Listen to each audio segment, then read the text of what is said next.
71% লোক পিয়ারের পক্ষে। কোন কালো দাগ নিয়ে জনগণ বিতর্কিত নির্বাচন আর যাবে না, চায় না। মুখ में শেখ ফরিদ ভবন में ওটা ভালো জানেন। প্রধান উপদেষ্টা বলেছেন মাসের পর মাস সংস্কার কমিশন করে আমাদের প্রচুর সময় নিয়েছেন, ব্রেনস্টর্মিং করেছে। সব কিছুতে ঐক্যমত্য হওয়ার পরে তারা বলছেন এটার কোন আইনি ভিত্তি নাই। তবে আইনি ভিত্তি যদি না থাকে তাহলে সংস্কার কি হয়েছে? ইমানের 3 অংশ, মুখে উচ্চারণ, মনে মনে বিশ্বাস এবং কর্মে বাস্তবায়ন।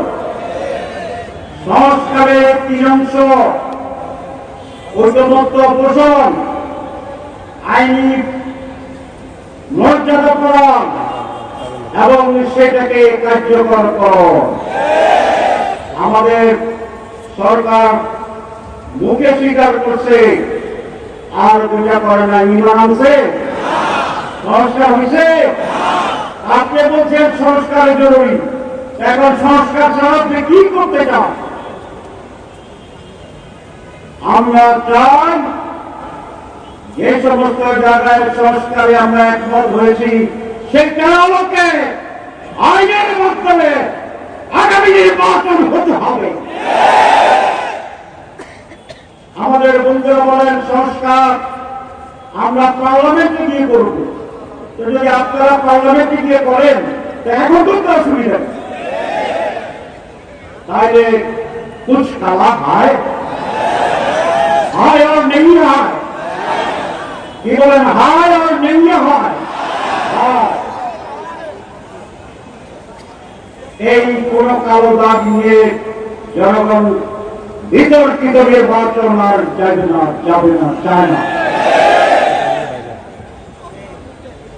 অনেকে বলছেন যে আমরা পিয়ার বুঝি না।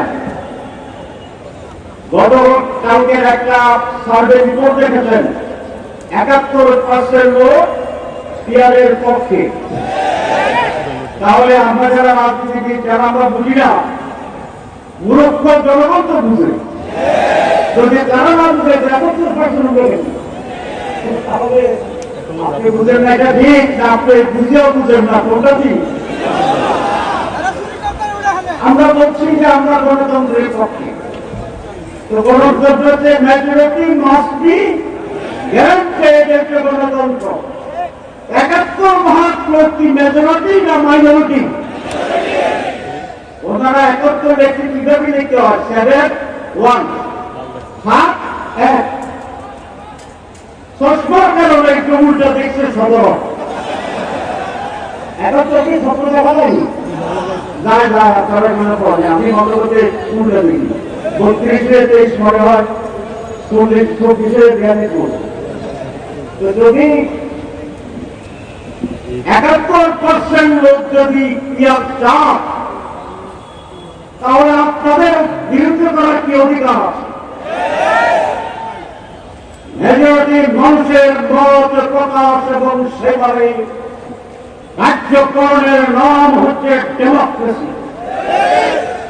যারা মুখে বলে ডেমোক্রেসি, জনগণের মুখকে গুরুত্ব দিতে চায় না,